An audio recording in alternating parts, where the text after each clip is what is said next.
During the 3 months of armed clashes in the Donbas region, the Kiev authorities have not been able to quell the uprising of the People's Militia. Inept command, thousands of dead soldiers, and a critical shortage of funding does not give the Kiev regime any hope of winning. Kiev's appeals to NATO for military assistance were ignored. So far, the conflict in the east of Ukraine looks local, and the attempt to provoke Russia into a war with Ukraine did not work. The next attempt from Kiev was the shooting down by the Ukrainian military of a civilian aircraft. The responsibility for this terrible tragedy, even without having started an investigation, was put upon Russia, which supports the People's Militia.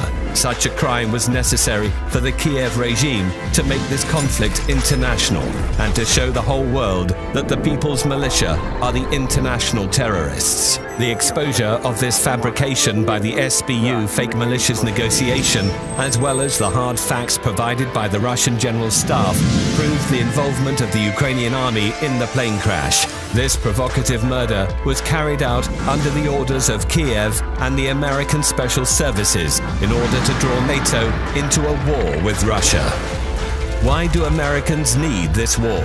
For improving their economic position, just as they did in the First and the Second World Wars. The accusation of Russian aggression allows countries to impose sanctions on it, freeze assets of the Russian structures, causing the write-off of hundreds of billions of dollars, and ease the heavy debt burden of the United States. Broken economic relations with Russia are going to aggravate the condition of the European economy and weaken its position in competition with America. The destabilization of the banking system will encourage the capital outflows into the United States to maintain the dollar pyramid. The retraction of the European countries into a war with Russia is going to strengthen their political dependence on America, which will lead to decisions favorable to the United States rather than the EU. Thanks to this war, the American military-industrial complex will get many orders. The US economy will flourish. Meanwhile, weakened by the war, Russia will be easier to control, as it used to be in the dashing 90s. Thus, after destroying the main competitors on the world's arena, America will get a strategic advantage in the fight for global leadership with China.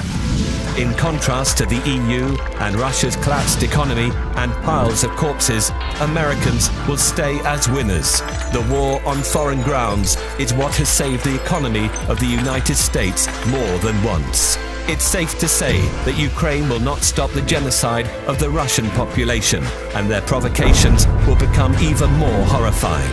Sooner or later, Russian troops will enter the territory of Ukraine.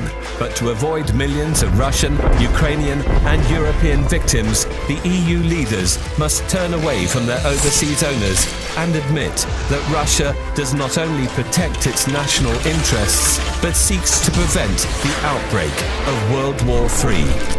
Otherwise, the survivors of World War III are going to witness the new American economic miracle.